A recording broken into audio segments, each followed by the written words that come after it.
السلام علیکم friends, welcome back to Top Smarties drama serial Milkiyat, جس کی آنے والی ایپیسوڈ میں ہم دیکھیں گے کہ زاویار بہت گلٹی فیل کرتا ہے اور اپنی بہن سے یہی بات کرتا ہے کہ آج جب میں اس کی فیملی سے مل کے آیا تو مجھے شدت سے اس بات کا احساس ہوا کہ مجھے اس دن اس کی بات سن لینی چاہیے تھی۔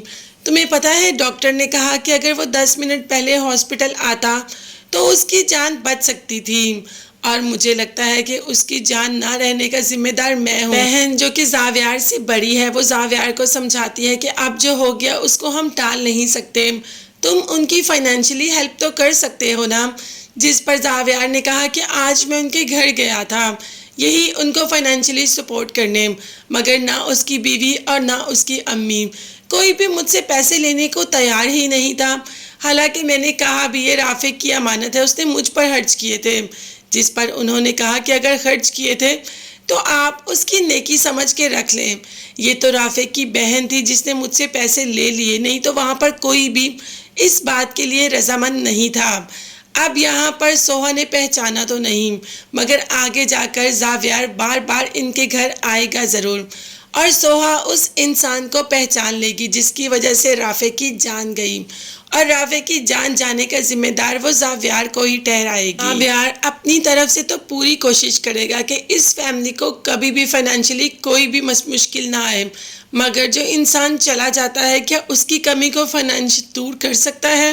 تو ایسا بالکل بھی نہیں۔ یہی بات تو زاویار اپنی بہن کو بتا رہا ہے، اور بہن نے کہا کہ مجھے لگا وہاں سے آ کر تمہارا دل تھوڑا ہلکا ہو جائے گا، تم تھوڑے سکون میں آ جاؤ گے، مگر تم تو اور بے چین ہو گیا، تمہاری بے چینی کی شدت تو اور بڑھ گئی۔ اور واقعی ہی زاویار اب تو بہت زیادہ گلٹی فیل کر رہا ہے۔ دوسری طرف زرکا جس نے کہ پیسے زاویار سے لے لیے، تو سوہا نے کہا کہ آپ کو ان سے پیسے نہیں لینے چاہیے تھے، ہم تو انہیں جانتے بھی نہیں۔ تو زرکا نے کہا کہ مجھے لگتا ہے کہ وہ تمہارا پرانا عاشق ہے، اور مجھے لگتا ہے کہ تمہارے اور اس کا تعلق ہے، اسی لیے تو تمہیں اتنا مسئلہ ہو رہا ہے۔ سوہا تو اس بات کو برداشت ہی نہیں کر پائی، اور زرکا کو کھڑی کھڑی منہ پر اچھی خاصی سنا دی کہ آئندہ میرے کریکٹر پر انگلی اٹھانے کی ضرورت نہیں۔ مگر وہ بھی زرکا ہے، وہ بھی سوہا کو باتیں سنا کر وہاں سے چلی جاتی ہے، اور سوہا بیچاری کافی دیر تک روتی رہتی ہے۔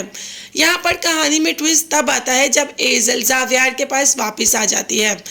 زاویار نے ایزل کو اپنانے سے انکار کر دیا اور کہا کہ کبھی تم میری طرف اور کبھی سالار کی طرف، محبتوں میں حلال حرام ہوتے ہیں، اور میں کبھی بھی کسی کی چھوڑی ہوئی چیز کو نہیں اپناؤں گا۔ میں نے تمہیں کہا تھا نا کہ تم پچھتاؤ گی، اور تم مجھے کھو کر واقعی پچھتاؤ گی۔